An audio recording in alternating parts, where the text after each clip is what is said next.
મિત્રો, પ્રોગ્રેસ કિચનમાં આપનું સ્વાગત છે। આજે હું તમારી સાથે શેર કરીશ શિયાળામાં મળતા વટાણાને 1 વર્ષ સુધી કેવી રીતે સ્ટોર કરી શકાય।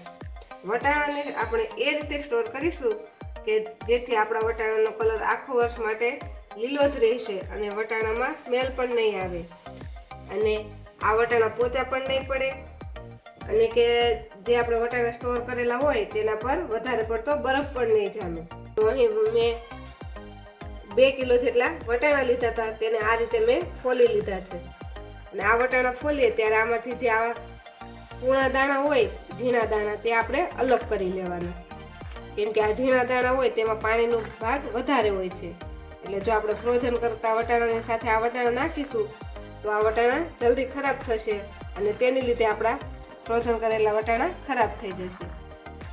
આ વટાણામાંથી આપણે જે આવા નાની સાઈઝના વટાણા હતા કૂણા તે પણ ગોતી લીધા છે અને આવા કોઈ થોડા દબાયેલા કે આવા પીળા વટાણા હોય તે પણ આપણે અલગ કરી લઈશું। તો આ વટાણાને આપણે થોડીક વાર માટે પાણીમાં ઉકાળી અને પછી એને ઠંડા કરીને સ્ટોર કરીશું। જો આપણે ડાયરેક્ટ આ રીતે વટાણા સ્ટોર કરી દઈએ તો આમાં ઘણા બેક્ટેરિયા હોય છે, જેના કારણે આપણે 1 થી 2 મહિનામાં જ આપણા વટાણા ખરાબ થવા લાગે છે। તો વટાણાને ઉકાળવા માટે મેં અહીં એક મોટા વાસણમાં પાણી ગરમ મૂકી દીધું છે અને આ પાણી 2 થી 3 લીટર જેટલું લેવાનું। આપણા વટાણા હોય તેનાથી આપણે ડબલ પાણી લેવાનું અને આ પાણીને સરસ આપણે ઉકાળી લેવાનું અને આ ઉકળતા પાણીમાં આપણે આ વટાણાને નાખી દઈશું। પાણીમાં આપણે પાણી ઉકળતું હોય ત્યારે જ આપણે એમાં 1 ચમચી ખાંડ નાખી દેવાની। આમાં આપણે 1 ચમચી જેટલી ખાંડ નાખીશું એટલે આપણા વટાણાનો કલર એકદમ ગ્રીન રહેશે અને આને આપણે હલાવી લઈશું। જ્યારે આપણે પાણીમાં વટાણા નાખશું એટલે આપણા બધા જ વટાણા તળિયે બેસી જશે, પણ ધીમે ધીમે બધા જ વટાણા આપણા ઉપર આવી જશે। જો તમે જોઈ શકો છો કે વટાણા ઉપર આવી રહ્યા છે। આપણે ગેસની ફ્લેમને ધીમી કરવાની જ નથી, ફૂલ ગેસ પર જ આપણે આ વટાણાની પ્રોસેસ કરવાની છે। તો 2 થી 3 મિનિટમાં જ આપણા બધા જ વટાણા ઉપર આવી જશે। તો વચ્ચે વચ્ચે આપણે 2 થી 3 વાર આ રીતે વટાણાને હલાવી લઈશું। બધા જ ઉપર આવી જાય ત્યાં સુધી આપણે એક વાસણમાં ઠંડુ પાણી લઈ લઈએ।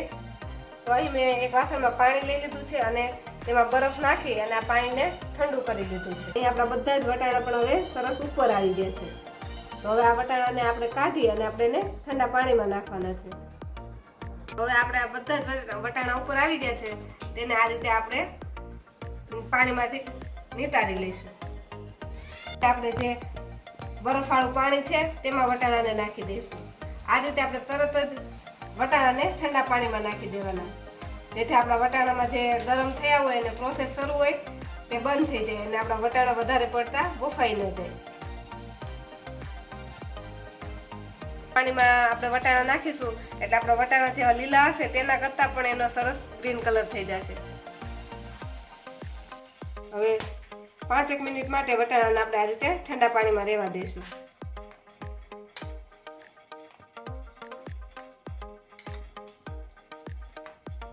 જો આપણે વટાણા પાણીમાં નાખીએ અને આપણું પાણી ગરમ થઈ જાય તો આપણે ફરીથી પાણીને બદલાવી લઈશું અથવા તો તેમાં વધારે બરફ નાખી દેવાનો। આ રીતે આપણે 5 મિનિટ માટે વટાણાને ઠંડા પાણીમાં રહેવા દીધા છે। તો આપણા વટાણાને હવે આપણે પાણીમાંથી કાઢી લઈશું। જો આ રીતે તમે પ્રોસેસથી વટાણા બનાવશો તો તમારા વટાણા સ્ટોર કરેલા વટાણા ક્યારે પણ ખરાબ નહીં થાય। પાણી અલગ કરી આપણે એક કોટનના કપડા પર આ વટાણાને પાથરી દઈશું।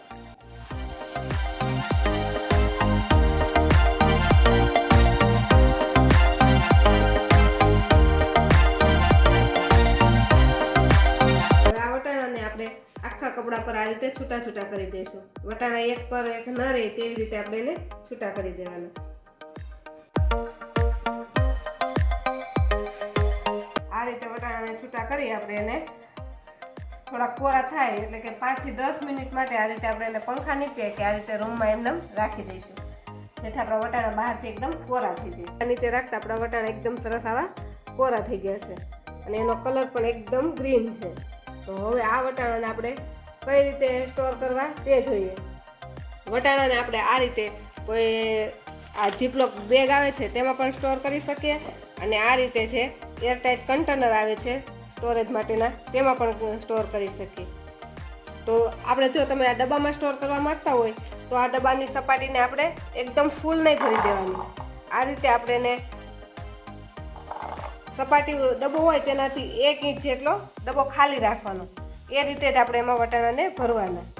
ગમે તે વસ્તુ તમે સ્ટોર કરો તેને આપણે આ રીતે જ ભરવાની. જો તમે એકદમ ડબ્બાને ફૂલ ભરી દેશો તો તેમાં વધારે પડતો બરફ થઈ જશે, અને આ રીતે અધૂરો ડબ્બો હશે તો જે બરફ થશે એ ઢાંકણા પર થશે. એટલે આ રીતે આપણે ડબ્બાને ભરી અને એને આપણે પેક કરી દેવાનો. અને આ ડબ્બો પણ આપણો એકદમ ક્લીન હોવો જોઈએ. ડબ્બા ભરતા પહેલાં પણ આપણે એને સૂર્યપ્રકાશમાં થોડીક વાર માટે તપાવીને પછી જ આમાં ભરવાનું. આ રીતે જીપ બેગમાં સ્ટોર કરતા હોય તો તેમાં પણ આપણે આ બેગ હોય તેને ફૂલ આખી નથી ભરી દેવાની, તેને આપણે અડધી ભરવાની છે.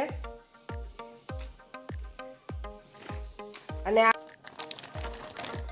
આ ફ્રોઝન બેગ આપણે નાની મોટી સાઈઝમાં મળી રહે છે. એટલે જો તમારે નાની નાની બેગ ભરવી હોય તો તે નાની નાની બેગ લેવાની, એટલે કે એક જ વારમાં આપણે એક બેગ યુઝ થઈ જાય.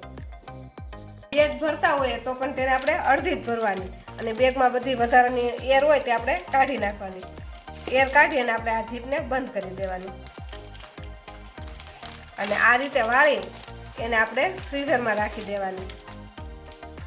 તો આ રીતે આપણે બેગ અને કન્ટેનર બેમાં આપણે વટાણા ભરી દીધા છે. આ વટાણાને આપણે ફ્રીઝરમાં રાખી દઈશું. ફ્રોઝન વટાણાને આપણે હંમેશા ફ્રીઝરમાં જ રાખવાના હોય છે. અને આ વટાણાને ફ્રીઝરમાં આપણે રાખશું એટલે કે ઘણી વખત લાઇટ જતી હોય તો પણ 6-7 કલાક સુધી લાઇટ જાય તો પણ વટાણાને કંઈ થશે નહીં. તો આખા વર્ષ માટે સ્ટોર કરી શકાય એવા ફ્રોઝન વટાણાની આ ટ્રીક તમને ગમી હોય તો અમારા વિડીયોને લાઇક કરો અને પ્રોગ્રેસ કિચન ચેનલને સબસ્ક્રાઈબ કરો.